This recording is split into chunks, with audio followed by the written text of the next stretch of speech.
துறந்தா வணங்காத ஒருத்தனை பார்த்தா எனக்கு தெரியாதா? தோளோடு தோள் நின்னா தருவானே உசுரதா.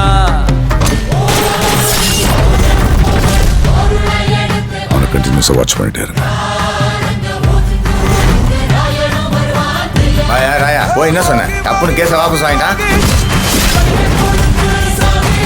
கெஞ்சி கேட்டேன் சார்.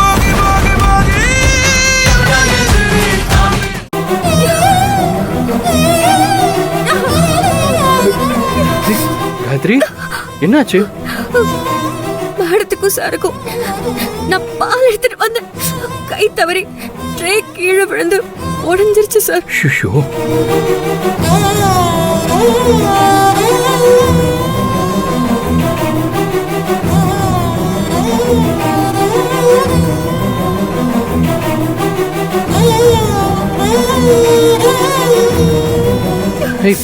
ஒண்ணு இல்ல, பயப்படாது காயத்ரி. கால ரத்தம் வந்துகிட்டு இருக்கு. உடஞ்ச கிளாஸ் பீஸ் உன் காலில் குத்தி இருக்கு.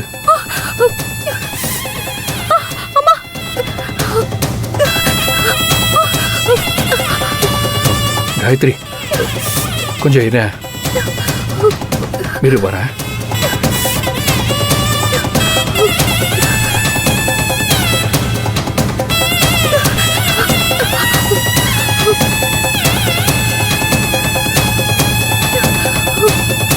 காயத்ரி நீ அப்படியே உட்கார். ஒன்றும் பிரச்சனை இல்லை, நீ உட்கார. உட்கார். சின்ன காயம்தான்.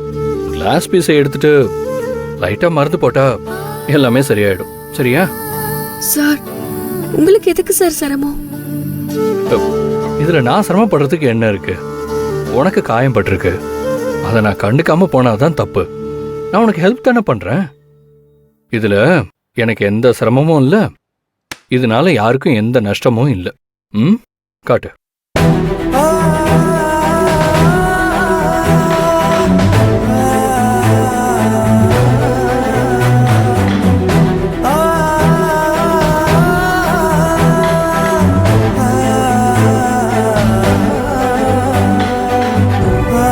காயத்ரி கொஞ்சம் பொறுத்துக்கோ.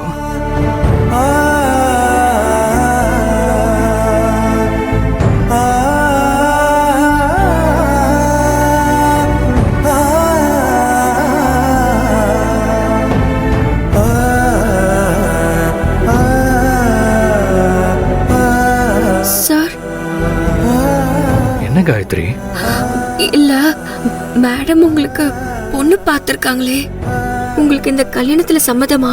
ஆமா, எனக்கு பொண்ணு பார்த்தது உனக்கு எப்படி தெரியும்? இல்ல, நான் பால் எடுத்துட்டு மேல வரப்போ ஆதிசங்கரி மேடம் உங்ககிட்ட அத பத்தி பேசிட்டு இருந்தாங்க. என் காதுல விழுந்துச்சு, அதான் கேட்டேன் சார்.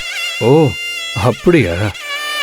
நான் தான் எப்பவுமே சொல்லுவேனே காயத்ரி, எங்க அம்மா என்ன முடிவெடுத்தாலும் அதுக்கு நான் எப்பவும் மறுப்பே சொல்ல மாட்டேன்.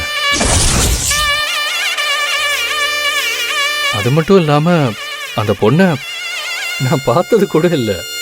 எங்க அம்மா பார்த்துட்டு வந்தாங்க, நானும் சம்மதம் சொல்லிட்டேன். கலைவாணி, நான் பெரியவனானதும் நீ தான் எனக்கு பொண்டாட்டியா? என் மருமகளோட வெக்கத்தை பாத்தியா?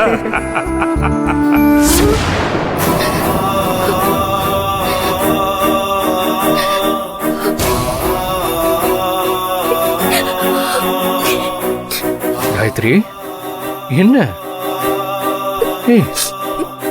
கண்ணுல இருந்து கண்ணீர் வருது. கால்வலி அதிகமா இருக்கா? உயிரே போற மாதிரி வலிக்குது சார்.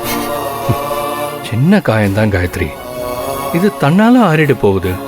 இதுக்கெல்லாம் நீ ஃபீலே பண்ணக்கூடாது. அந்த நம்பிக்கையில தான் சார் நானும் இருக்கேன். என்ன நீ இத போய் பெருசா நினைச்சு ஃபீல் பண்ணிக்கிட்டு இருக்க? வலி இருக்கிற வரைக்கும் தான் தெரியும். ஒன்றும் இல்லை, சீக்கிரமே காணாம போயிடும். நீ வா.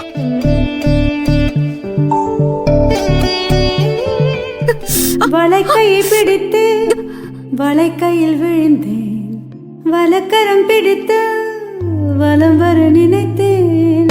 உறவெனும் கவிதை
ஓகேவா? இவ்வளவு தூரம் உதவி செஞ்சு கீழே இறக்கி விட்டுட்டிய. இனி நான் வலிய தாங்கிட்டு நடக்க பழகிக்கிறேன். இந்த காயம் ஆறிடுங்கிற நம்பிக்கையில. It's okay. வேற ஏதாவது உனக்கு பெயின் இருக்கிற மாதிரி தெரிஞ்சா இமீடியட்டா எனக்கு சொல்லு. நான் உன்னை ஹாஸ்பிட்டல் கூட்டிட்டு போறேன். சரியா? ஆஸ்பத்திரிக்கு போற மாதிரி சூழ்நிலை வராதுன்னு நினைக்கிறேன். பாத்துக்கலாம் சார். சரி, பாத்துக்கோ. Take care.